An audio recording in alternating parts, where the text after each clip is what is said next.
Right, this is the completed basketball hoop, and it's pretty straightforward, as you'll see.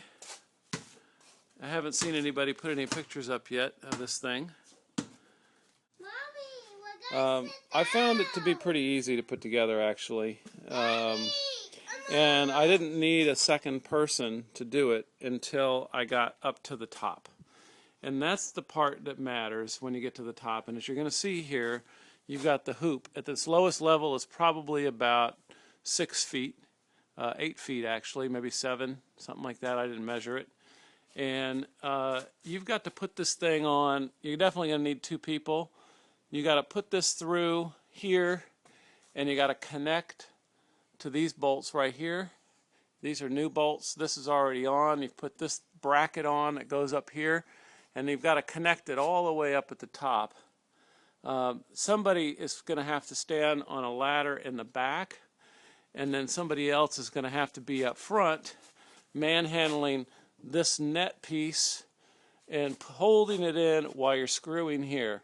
That was pretty tedious because you can only turn about 1/8 of an inch depending on the type of wrench you're using at a time. So just be prepared for that. It's not very heavy, but you're going to need 2 ladders, or you're going to need to stand on something high for both people to do it. My wife and I did put it together. The rest of this, you see this post, it was very simple to put together.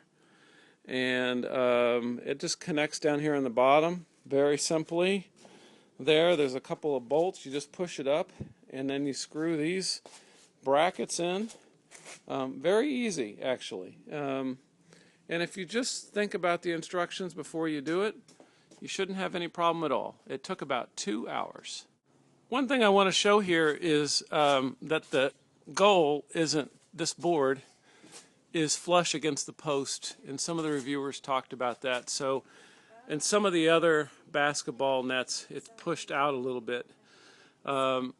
It does, what I've noticed is that if the ball's coming in fast and swishes in here, it's going to hit the back of this post and go around, so you kind of have to chase the ball a little bit.